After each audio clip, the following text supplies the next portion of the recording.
जिंदाबाद जिंदाबाद जिंदाबाद जिंदाबाद। हम आपके साथ हैं, हम आपके साथ हैं।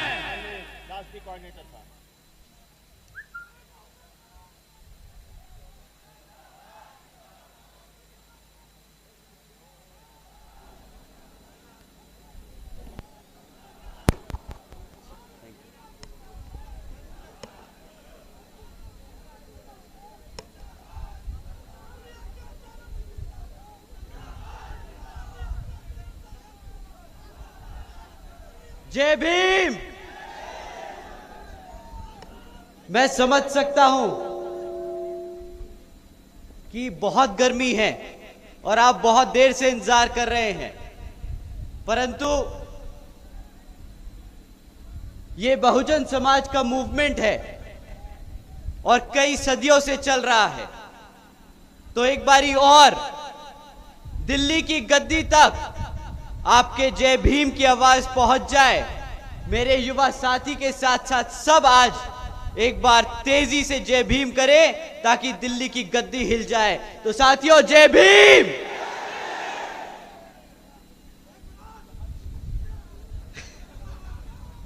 जय भीम। साथियों, आज आप सब इतनी गर्मी में अपना कीमती समय निकालकर हम सबको सुनने आए, तो हमारे यहाँ मौजूद सभी माताएं बहनें, हमारे सभी बड़े बुजुर्ग, हमारे सभी युवा साथी, आप सभी का मैं तहे दिल से धन्यवाद और शुक्रिया अदा करता हूं।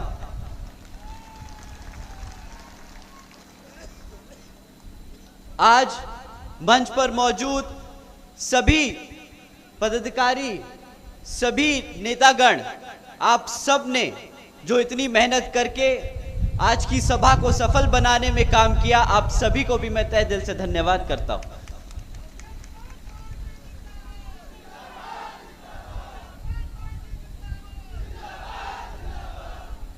आज मैं अपने सभी संतों, गुरुओं, महापुरुषों में से भी खासकर महात्मा ज्योतिबा फूले, छत्रपति शाहू जी महाराज, नारायण गुरु, पेरियार रामास्वामी जी, बाबा साहब डॉक्टर भीमराव अंबेडकर जी एवं मान्यवर साहब श्री काशी राम जी को नमन करता हूं।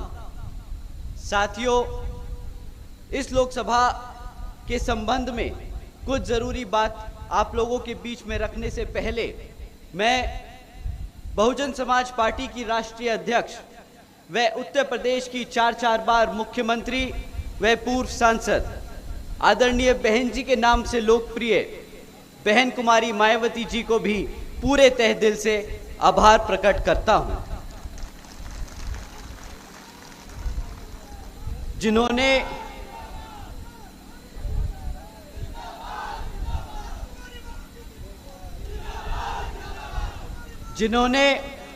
अपनी पूरी जिंदगी बामसेफ, DS4 और BSP के जन्मदाता एवं संस्थापक मान्यवर साहब श्री काशी राम जी के बताए हुए रास्ते पर चलकर परम पूज्य बाबा साहब डॉक्टर भीमराव अंबेडकर जी के मानवतावादी एवं आत्मसम्मान व स्वाभिमान के मूवमेंट के कारवा को अपने आजीवन त्याग, तपस्या व कड़े संघर्ष के जरिए नई राजनीतिक ऊर्जा व शक्ति और पहचान दी है तथा उत्तर प्रदेश जैसे विशाल व महत्वपूर्ण राज्य में 4 बार अपनी पार्टी BSP के नेतृत्व में सरकार बनाकर खासकर बहुजन समाज के लिए ऐसी मिसाल बन गई हैं जिससे प्रेरणा लेकर करोड़ों लोग यहाँ सामाजिक परिवर्तन व आर्थिक तरक्की की मिशनरी कार्य में जुड़े हुए हैं। इतना ही नहीं बल्कि मैं खुद भी उनके इस नेतृत्व से प्रभावित होकर BSP मूवमेंट से जुड़ा हूं और उनके पद चिन्हों पर चलकर उस मिशनरी दायित्व, कर्तव्य व फर्ज को पूरी दिल से निभाने की कोशिश करूंगा, जिसके लिए बहुजन समाज के मसीहा परम पूज्य बाबा साहब डॉक्टर भीमराव अंबेडकर जी आजीवन कड़ा संघर्ष करते रहे।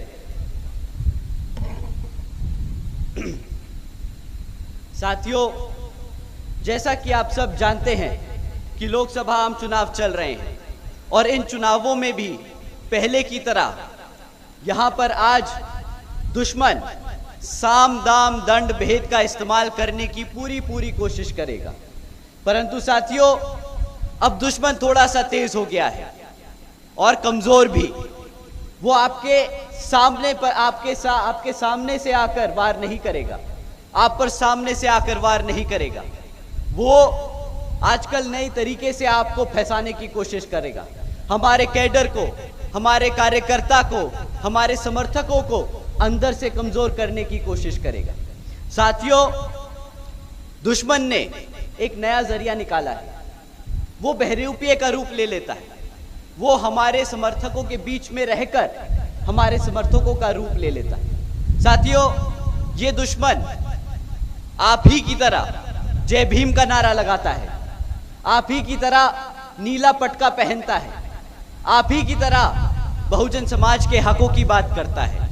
परंतु जब नेता की बात आए, जब बहुजन समाज के नेता की बात आए, तो ये अपने आप को पहले नेता बताने लगता है और फिर धीरे धीरे जैसे आप लोग, हम सब कार्यकर्ता जब इनकी बातों में आ जाते हैं और इनको नेता बनाने लगते हैं, तो फिर विपक्षी पार्टियों के पास जाकर उनको अपना समर्थन देने का काम करते हैं। साथियों, ये बहरूपिये हमारे समाज को, हमारी पार्टी को अंदर से तोड़ने का काम करते हैं।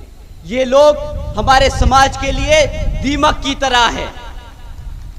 तो साथियों, आप सबको इन लोगों को पहचानना बहुत जरूरी है। आप इन लोगों की पहचान कैसे करेंगे? साथियों, जैसे ही कोई भी अपने आप को नेता बताए और अपनी बहन जी को छोड़कर, अपनी बहुजन समाज पार्टी को छोड़कर किसी और को वोट डालने को बोले, तो आप समझ जाइएगा साथियों कि आप दुश्मन से बात कर रहे हैं और ऐसे दुश्मनों को आपको पता है क्या जवाब देना है।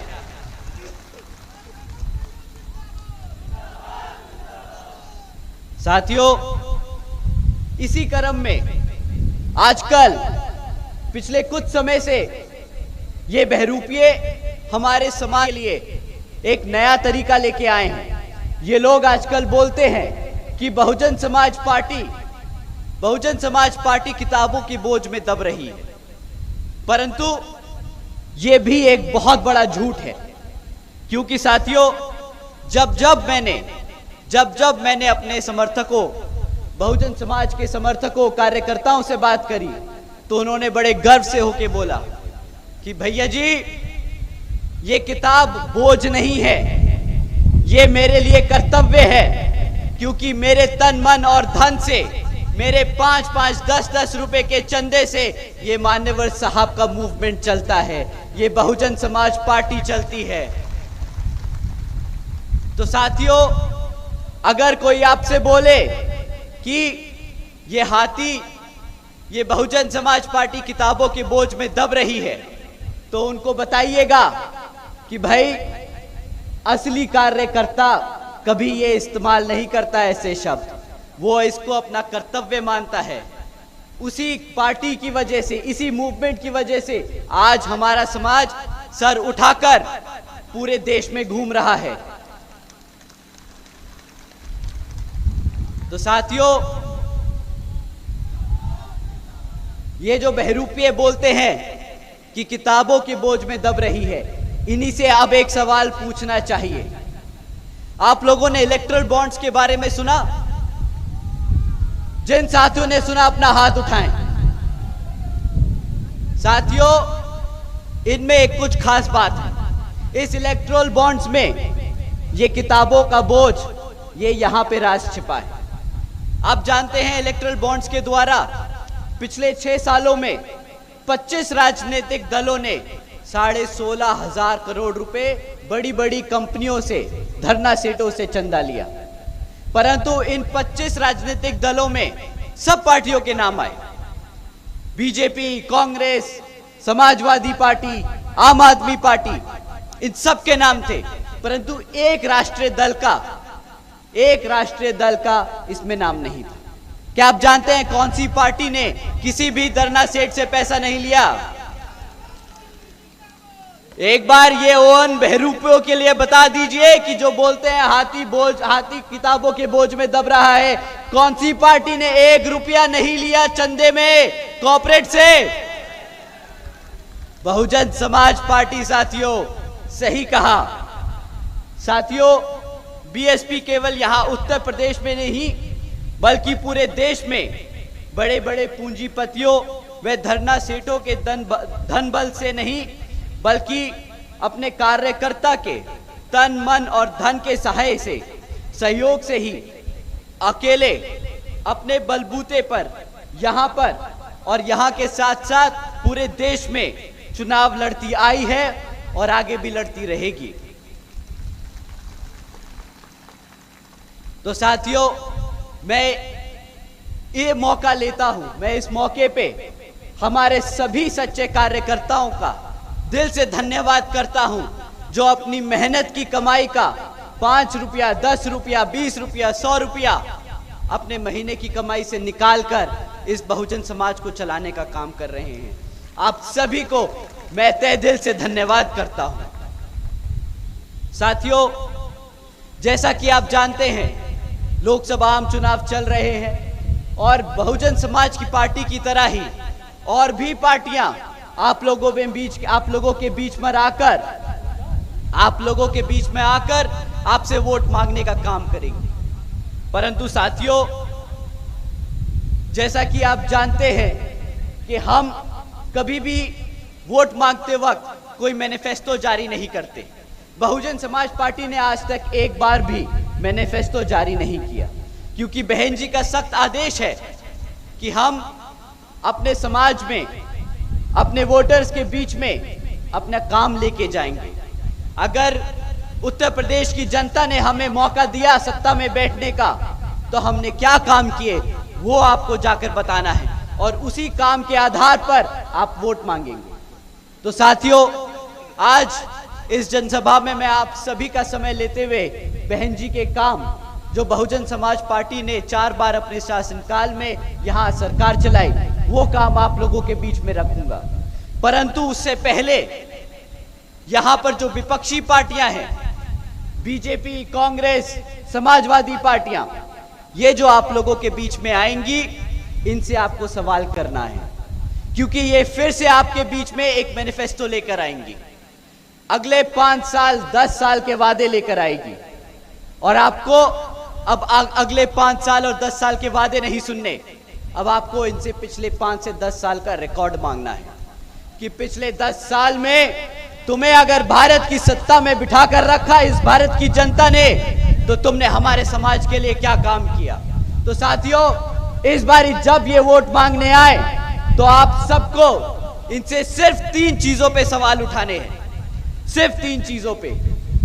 इलेक्शन कमीशन हमें मना करता है कि आप जाति धर्म के आधार पर वोट नहीं मांगेंगे, तो मैं आप लोगों से 3 मुद्दों के बारे में बात करूंगा, क्योंकि इलेक्शन कमीशन शायद बहुजन समाज पार्टी पे तो रूल अप्लाई करता है, पर हमारी भारतीय जनता पार्टी पर रूल अप्लाई नहीं करता।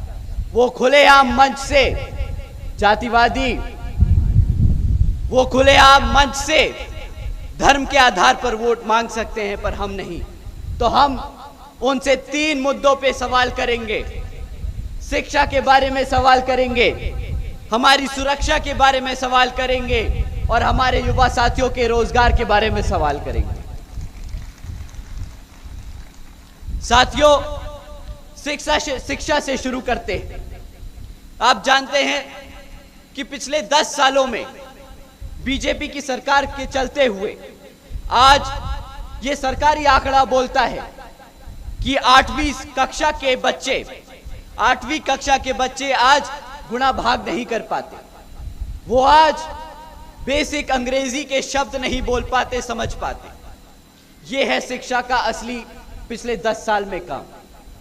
साथियों, बीजेपी की सरकार डिजिटल इंडिया मूवमेंट बताती है कि हमने पिछले 10 साल में डिजिटल इंडिया बनाया है, परंतु डिजिटल इंडिया के नाम पर आज 65% से ज्यादा सरकारी स्कूलों में एक कंप्यूटर तक नहीं है। साथियों, तीसरा सबसे इंपॉर्टेंट बात, बीजेपी की सरकार के चलते हुए शिक्षा के नाम पर सिर्फ सरकारी भर्तियां, कोई भी बच्चे को पढ़ाने का काम नहीं किया, सिर्फ और सिर्फ बार बार पेपर लीक करने के काम किया।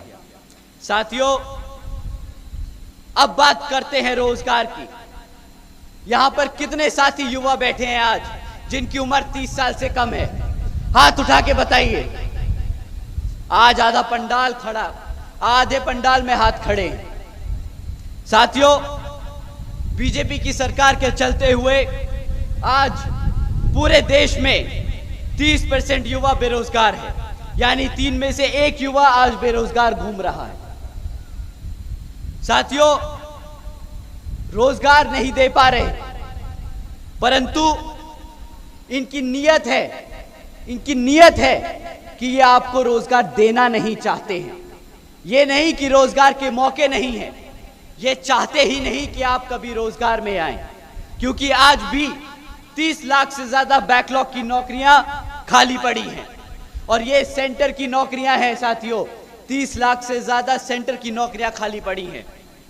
अगर हम बीजेपी की सरकार जिन जिन राज्यों में चल रही है वहां की बैकलॉग की नौकरियों का हिसाब लगाएं तो ये 50 लाख से ज्यादा हैं। साथियों, 50 लाख से ज्यादा नौकरियां जो ये भाजपा की सरकार आपको देने से मना करती है, इनकार करती है, आपको अपने पैरों पर ना खड़े होने का जरिया ढूंढती है।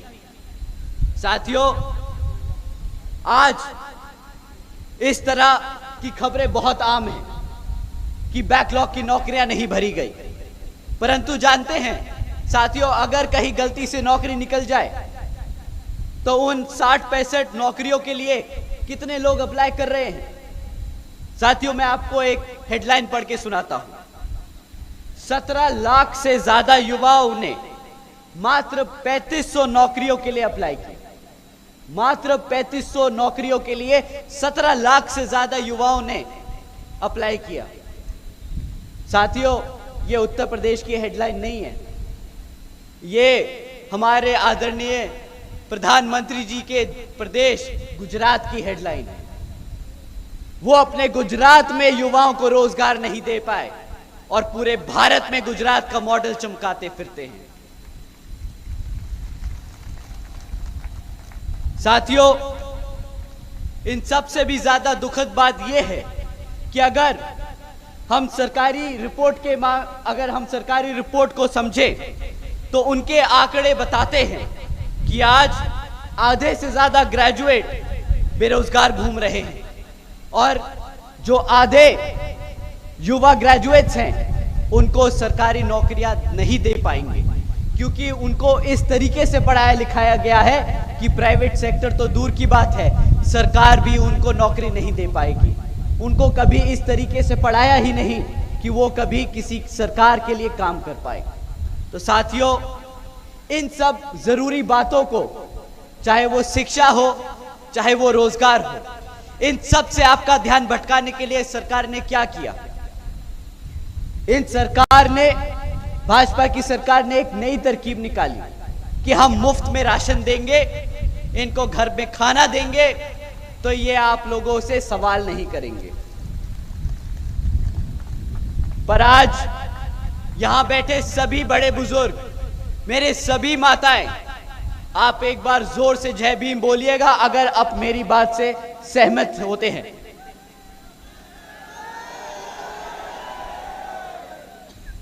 सवाल तो कर लूं मेरे भाई।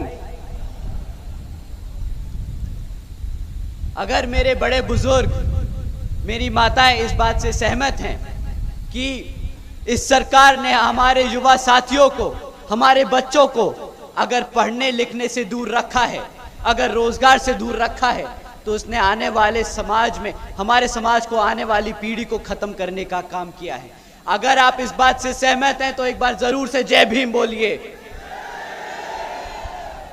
साथियों, जो सरकार आपके भविष्य को खत्म करने का काम कर रही है, उससे बड़ा देशद्रोही कोई हो सकता है कि नहीं, बताइए। साथियों, इन देशद्रोहियों ने पता है क्या किया? इन्होंने बोला कि अगर ये लोग हमसे सवाल करेंगे रोजगार पे, शिक्षा पे, तो हमारी सत्ता खतरे में आ जाएगी, तो इनको हम फ्री में राशन देंगे। और ये बड़े चौड़ के बोलते हैं, मंच से बड़े चौड़ के बोलते हैं कि हमने 80 करोड़ भारत की जनता को मुफ्त में राशन देने का काम किया है। इन मूर्खों से कोई पूछे कि अगर 140 करोड़ की भारत की जनता में से अगर तुमने 80 करोड़ जनता को भिखारी बना दिया, तो कहां से तुम $5 ट्रिलियन की इकोनॉमी बनाने की बात करते हो?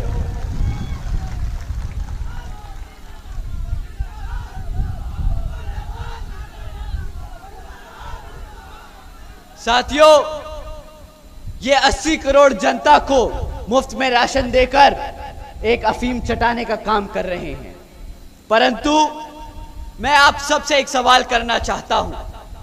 ये 80 करोड़ जनता को जो मुफ्त में राशन देते हैं, इसकी आपको क्या कीमत चुकानी पड़ती है, आप जानते हैं? आप पता है किस तरह कीमत चुकाते हैं? ये आपको महीने का कितने का राशन दे देते होंगे? 500 रुपया महीना, 150 रुपया। मैं कहता हूं ये बहुत ज्यादा ईमानदार हैं, तो ये 1000 रुपए का चूना लगाते होंगे आपको। ठीक, ये महीने का आपको 1000 रुपए का राशन देने का काम करते हैं। साल में कितना हुआ? 12,000। 12,000।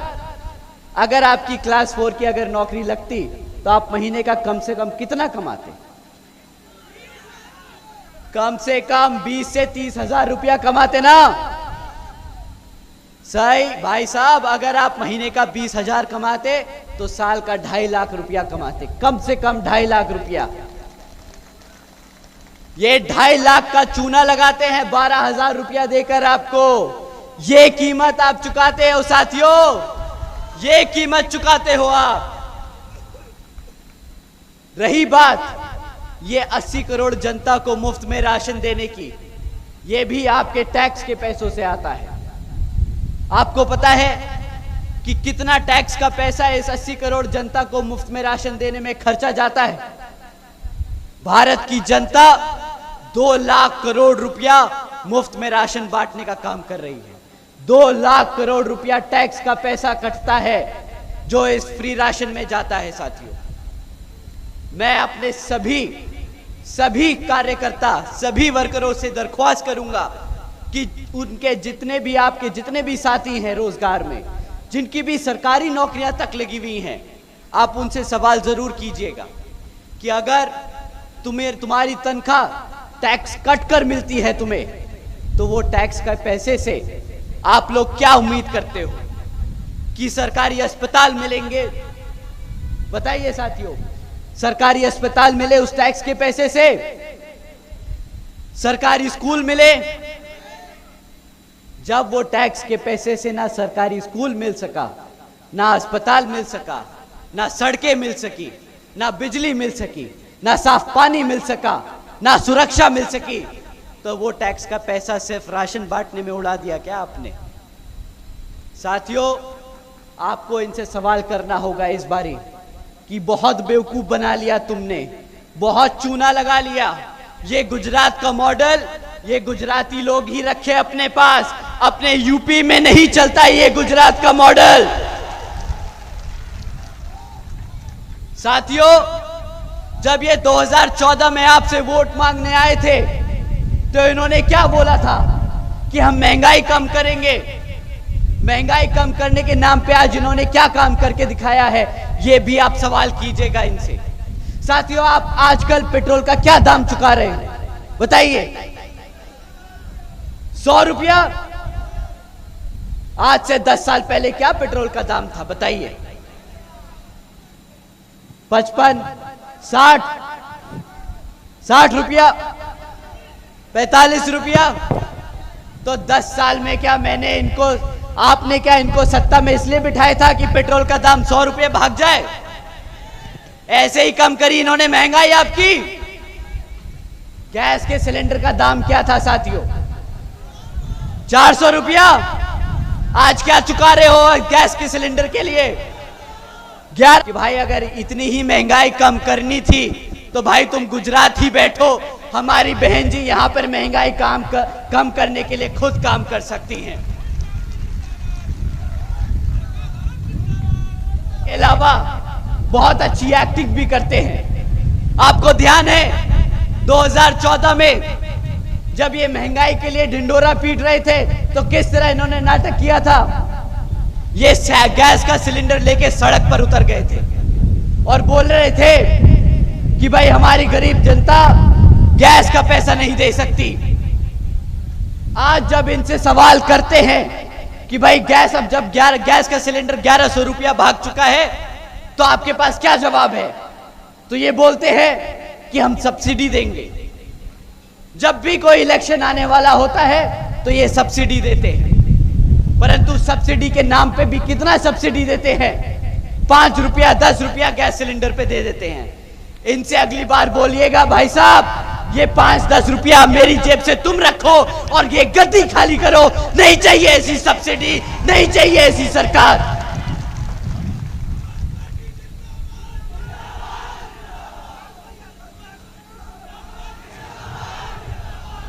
साथियों,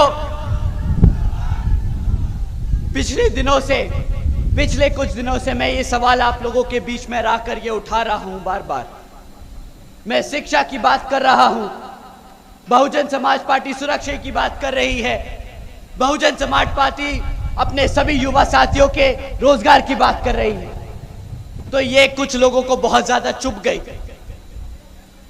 अभी कुछ दिन पहले हमारे आदरणीय प्रधानमंत्री जी ने अपने एक भाषण में कहा कि कुछ लोग योगी जी की पहचान सिर्फ बुलडोजर की सरकार से कर रहे हैं। मैं उनकी जरा आंखें खोलना चाहता हूं।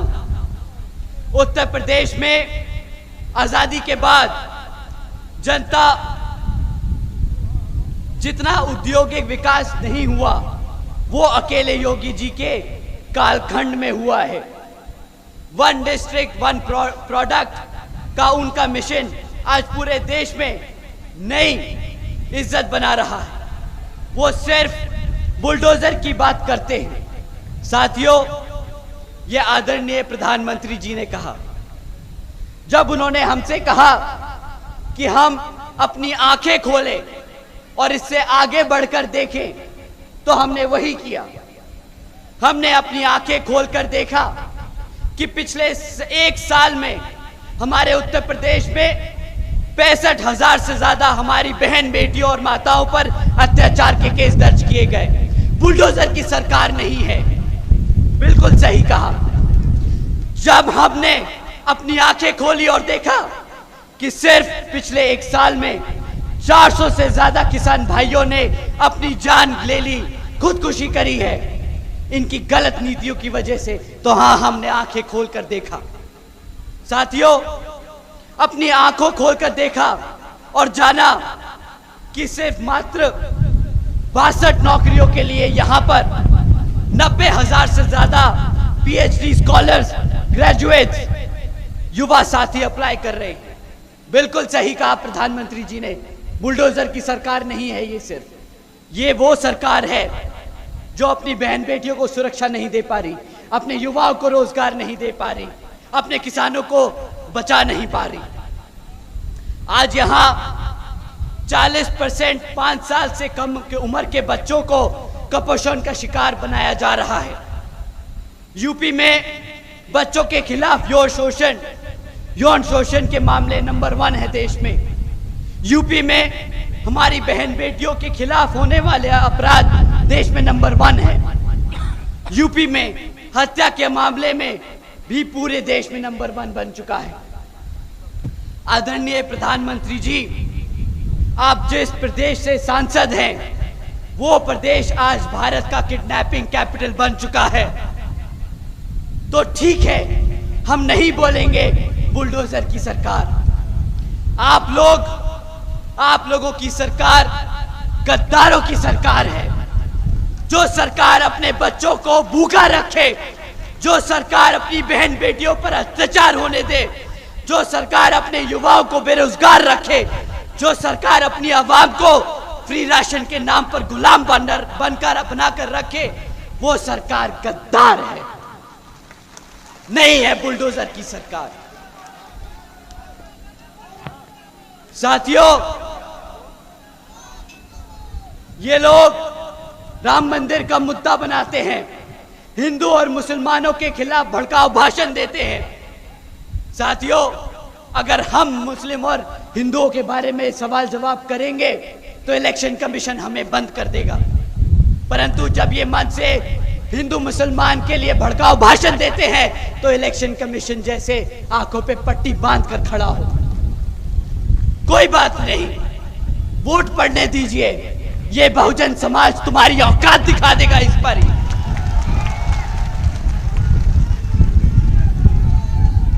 ये राम मंदिर का क्रेडिट लेते हैं। साथियों, राम मंदिर इन्होंने नहीं, सुप्रीम कोर्ट ने बनवाया है। सुप्रीम कोर्ट ने ऑर्डर दिया राम मंदिर का, बीजेपी ने नहीं। उसके पैसे भी भारत की जनता ने दिए, बीजेपी ने नहीं। इनसे सवाल करिए कि तुम किस बात का राम मंदिर का क्रेडिट मांगते हो। ये इतने घमंडी हैं, ये बोलते हैं हम लेके आए राम लल्ला को अयोध्या। अबे तुम होते कौन हो राम को भारत में धरती पे लाने वाले? वो भगवान है, भगवान। तुम इंसान हो, अपनी औकात मत भूलना।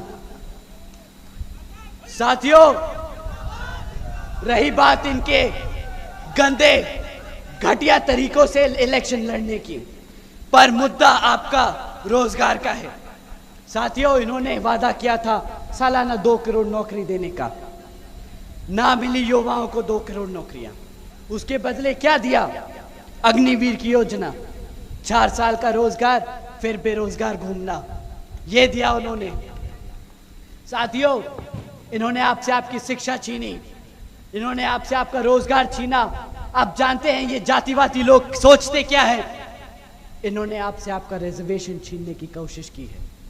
जब आप पढ़ोगे नहीं तो आपको नौकरियां नहीं मिलेंगी, आपको नौकरी नहीं मिलेगी तो आपको रिजर्वेशन की सुविधा नहीं मिलेगी। साथियों, इन्होंने बहुत सोची समझी चाल चली है। साथियों, आपका रिजर्वेशन खत्म किया है, परंतु ये लोग वादा भी किया था इन लोगों ने कि इस भारत के हर एक व्यक्ति को 15 लाख रुपए देने का काम करेंगे, बाहर से काला धन लेके आएंगे। बाहर से काला धन तो आया नहीं, पर प्रधानमंत्री जी पूरा दुनिया तो घूम लिए। अब किस किस को लेकर घूमे हैं और किस किस का बाहर काला धन ठिकाना लगवाया है, वो अब सवाल करने का समय आ गया है। साथियों, भाजपा की सरकार अपने आप को बहुत समझदार बोलती है कि हम $5 ट्रिलियन की इकोनॉमी बना सकते हैं। ये अपने आप को इतना समझदार समझती है कि इन्हें लगता है पूरी जनता बेवकूफ और गधी है। आज ये जनता इनसे सवाल कर रही है कि जब 2014 में आपने भारत की सरकार में सत्ता आसीन करी थी, तब इस भारत की जनता पर 58,60,000 करोड़ का कर्जा था। पिछले 10 साल में यह कर्जा बढ़कर साथियों 152 लाख करोड़ हो चुका है। क्या इसीलिए भारत की जनता ने इनको सत्ता में बिठाने का काम किया था कि हमारे सर पर 152 लाख करोड़ का कर्जा खड़ा करते हैं ये लोग? बताइए साथियों। आप जानते हैं साथियों, आज हम हर साल सिर्फ 10 लाख करोड़ रुपए उस कर्जे का ब्याज चुकाने में खर्च देते हैं। ये आपका टैक्स का पैसा है, ये आपका टैक्स का पैसा है जो ये सरकार ब्याज उतारने में लगा रही है। साथियों, अगर ये लोग इसी को गुजरात मॉडल कहते हैं तो नहीं चाहिए गुजरात मॉडल। आप एक बार बता दीजिए, क्या ऐसा गुजरात मॉडल आप लोगों को चाहिए क्या?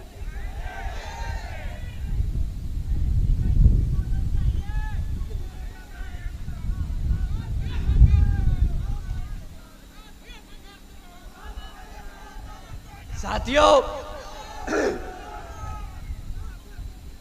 अगर ये गुजरात मॉडल आपको नहीं चाहिए तो हमें भी ये गुजरात मॉडल नहीं चाहिए।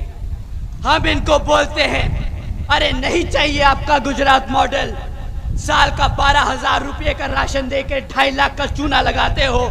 2 करोड़ नौकरियों के नाम पर हमें पकौड़े तलने को रोजगार बोलते हो।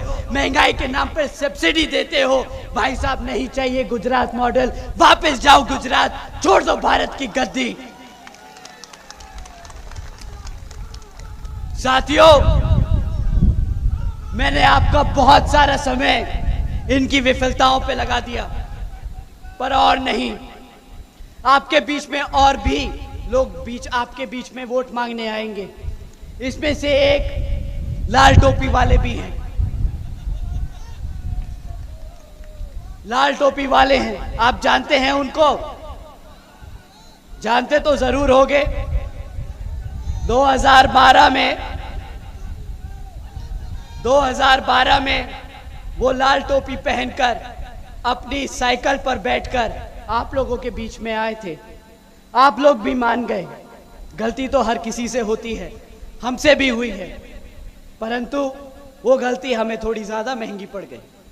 वो आप अपनी टोपी पहनकर साइकिल पर बैठकर आपके बीच में आए, वादे किए, परंतु अब आप सभी ने, हमारे सभी युवा साथियों ने हमसे बोला कि भैया टोपी पहनकर आए थे और हमें ही टोपा पहनाकर चले गए। बहुत बड़े गद्दार निकले वो लोग। साथियों, जिस मुस्लिम समाज ने इनको एक तरफा वोट डाला था पिछले विधानसभा चुनाव में, आज उसी समाज के अत्याचारों के खिलाफ इनके मुंह से एक शब्द नहीं निकलता। आप सब ये जानते हैं। परंतु रिजर्वेशन इन प्रमोशन के खिलाफ लोकसभा में बिल को फाड़ने के लिए ये लोग, इनके हाथ और जुबान सबसे तेज और सबसे पहले चलती है। वैसे तो सुना है ये भाई साहब आजकल एक सीट पर 4-4 टिकटें बांट रहे हैं। जिस आदमी ने अपनी पार्टी नहीं संभाल पाया, जो आदमी अपनी पार्टी नहीं संभाल पा रहा, वो प्रदेश या देश कहां से संभालेगा? मानते हैं साथियों?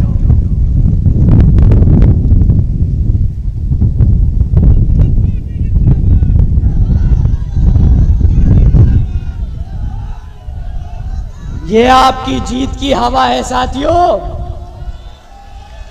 ये आपकी जीत की हवा है। साथियों, ये वो समाजवादी पार्टी है। जब बहन जी अपना प्रत्याशी उतारती है तो ये अपना प्रत्याशी बदल देते हैं। वोट काटने का काम कौन कर रहा है, ये किसी से छिपा नहीं। इन लोगों का काम है बहुजन समाज को नुकसान पहुंचाना।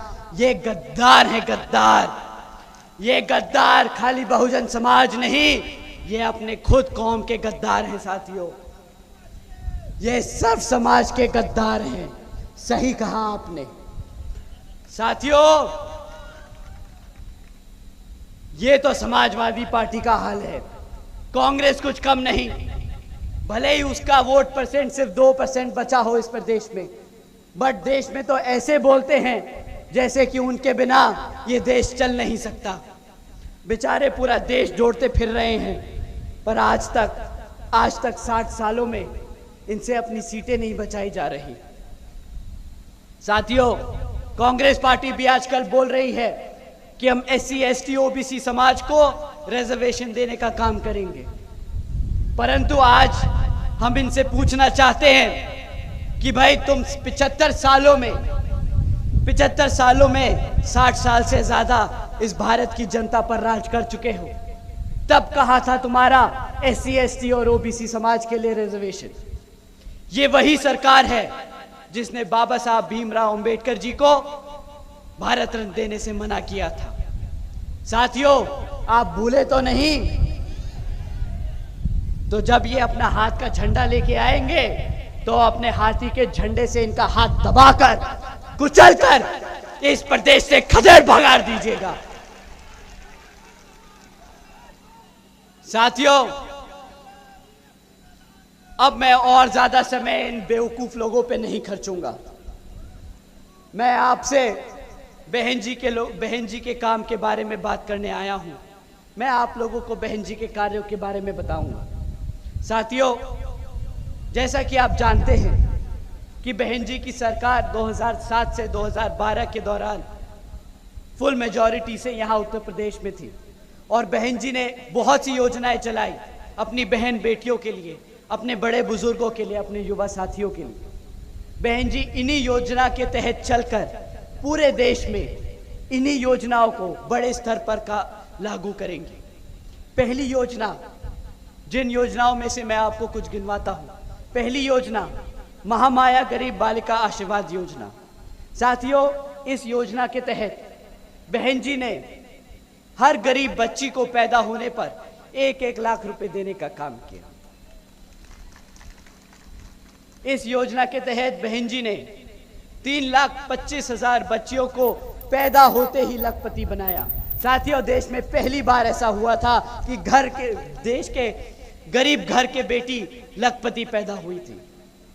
साथियों, बहन जी ने सावित्रीबाई बालिका आशीर्वाद योजना भी चलाई, जिसके तहत बहन जी ने 12वीं तक की शिक्षा अपनी बच्चियों के लिए मुफ्त करी। साथियों, आप जानते हैं कि बहन जी एक तरफ मुफ्त में शिक्षा दे रही थी, क्योंकि बाबा साहब डॉक्टर भीमराव अंबेडकर जी ने कहा था कि शिक्षा वो शेरनी का दूध है। शिक्षा वो शेरनी का दूध है। साथियों, इसलिए बहन जी ने अपनी प्रदेश की हर एक बच्ची को शेरनी बनाने का काम किया, इनकी तरह भिखारी बनाने का काम नहीं किया। साथियों, इसके साथ ही बहन जी ने महामाया आवास योजना के तहत हमारे सभी SC, ST, OBC व आदिवासी समाज में से सभी पिछड़े समाज के साथियों को 3.5 लाख परिवारों को अपना खुद का घर देने का काम किया। अपना खुद का घर देने का काम किया। साथियों, एक तरफ प्रधानमंत्री जी बोलते हैं कि आप हमारी योगी जी की सरकार को बुलडोजर की सरकार मत बोलिए, दूसरी तरफ इन्हीं घरों को उजाड़ने का इस्तेमाल योगी जी बुलडोजर का इस्तेमाल करते हैं। एक तरफ बहन जी अपने समाज को वो छत बनाकर देती हैं, दूसरी तरफ यही योगी जी उन छतों को उखाड़ने का काम करते हैं। अब आप ही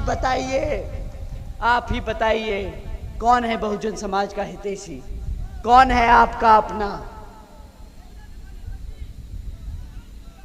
साथियों, इतना ही नहीं बल्कि बहन जी ने अपने शासनकाल के दौरान 90,000 से अधिक शिक्षकों को सरकारी रोजगार देने का काम किया था। 1 लाख से अधिक सफाई कर्मचारियों को नौकरी दी थी।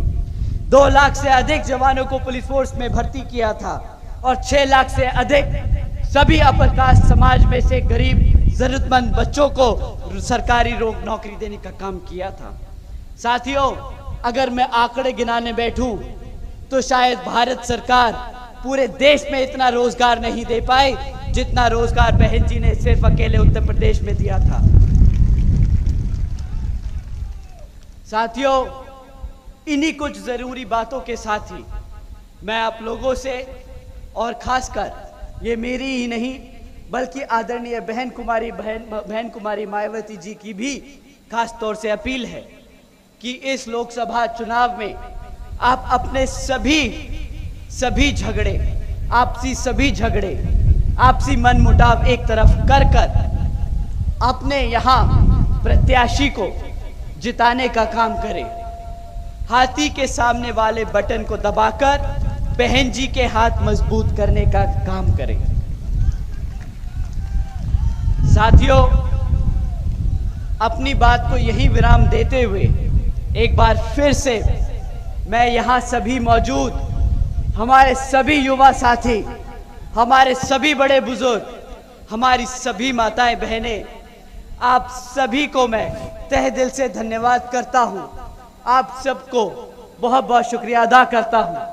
आप सभी लोगों ने हम सबको इतना अपना कीमती समय निकाल कर दिया। आप सभी को तहे दिल से धन्यवाद। आप सब हमारे यहाँ प्रत्याशियों को जिताकर बहन जी के हाथ मजबूत करने का काम करें। आप लोगों से ये एक बार फिर से अपील करता हूँ। जय भीम, जय भारत।